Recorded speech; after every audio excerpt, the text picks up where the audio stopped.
Penn Relays news, University of Washington will be at the Penn Relays. Originally they weren't, but now they are. There was a last-minute decision. It took me kind of pestering Andy Powell at NCAA to be, hey, man, you have all these guys in the mile. You need to run Penn Relays. It's like, I don't know, man. It's across the country. It's like, no, you got to do it. I interviewed the guys, got them to talk about it on camera. They're like, yeah, we want to do it. This is their roster. Turns out Kieran Lum, though, is no longer a collegiate athlete. He is signed with On, I believe. Okay, so you got to update your tweet. So I got to update that tweet. But they lose a 352 miler, and it has no impact on their depth because they had 5 guys who could run 352 or faster. So it really doesn't really matter. The main thing that I think they're going to do is Brian Fay is from Ireland, and one of the other guys is from Canada.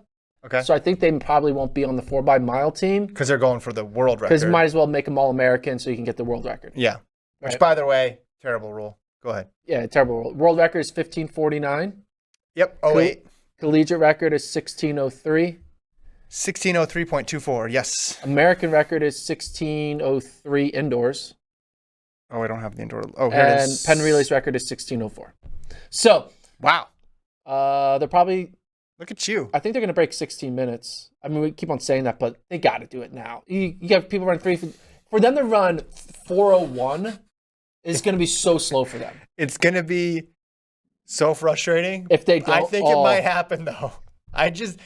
You think they're going to sit and... There's no reason they're going to sit and I don't kick. think they're going to sit and kick necessarily every leg, but all it takes is one leg being a little wonky or it's a little windy, and then they just start thinking about the win instead of, I don't know. They're not going there to win. They're going there to break a record. And then if you're out there all by yourself, it is hard to run. Oklahoma State's going to be there. There's going to be teams. Stanford's going to be there. There's going to be teams that can keep it on. So you got to get those two coaches to talk to each other and be like, hey. I need to put them in a room. Let's just end. We got to meet at a local pub on Friday night. This needs to end with a world record. 15:49. What is that an average of? It's what, 2.5 seconds. So like a 3:57-ish average. Put that tweet up back again. What their number 8 runner runs 3:55. Yeah. So I know it's not the same. Running with the baton is different. Running by yourself or not in an open race is different. But yeah, usually your estimations on what people are going to relays are way too optimistic.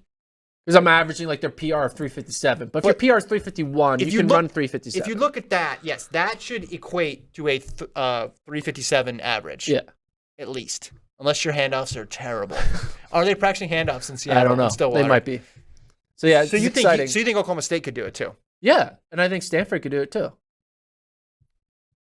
A lot of teams could do it. Yeah. There's a lot of good teams. They got to go. They got to watch the women's race. Yeah, women did it with Arkansas and NC State. They need to recreate that with Oklahoma State and UW. Use that as a... They pushed each other when they did the indoor DMR in Arkansas. It's the same thing, situation. Yeah. Go for it. Why not? Have fun. And if you lose, whatever. You got to you went for it. Would you rather win and run slow or lose and run fast? Yeah, go for it. Lose and run 100%. fast. Go for it. You're right though. 15:49, 1985, Ireland team: Coghlan, O'Sullivan, O'Mara, and Ray Flynn. The Duck Track Club last year, Whistler West, Hawker, Tier ran 15:52. It's right there. Yeah. It's absolutely right there. And that's a good comp because those are runners we're pretty familiar with. And the splits were 3:59, 4:01, 3:57, and then Tier ran 3:52 on the anchor. But that Hawker split, that Hawker 3:57, that's the thing that gets stuck in my head of, oh yeah, it is different. It is different running the third leg of a 4xMile as opposed to regular mile in indoor season or outdoor season. So, but they didn't have competition. They didn't have a competition. You need competition. You need Oklahoma State. We have a Penn Relays. You need Stanford. Live on FloTrack. So you think Stanford can get 4 guys that could mix it up? I think a lot of teams could get people. Everyone has a guy who can run 3:58, 3:57. No, I'm saying like that, like near that. Well, no, Oklahoma State's the closest near that. Okay. But Stanford could stick around for 3 legs? I think so. If they have 4 healthy guys. But Charles Hicks doesn't really run the mile much, but he can run 3:55. He's fine. So, anyway, that's going to be exciting. Watch it live on Flow.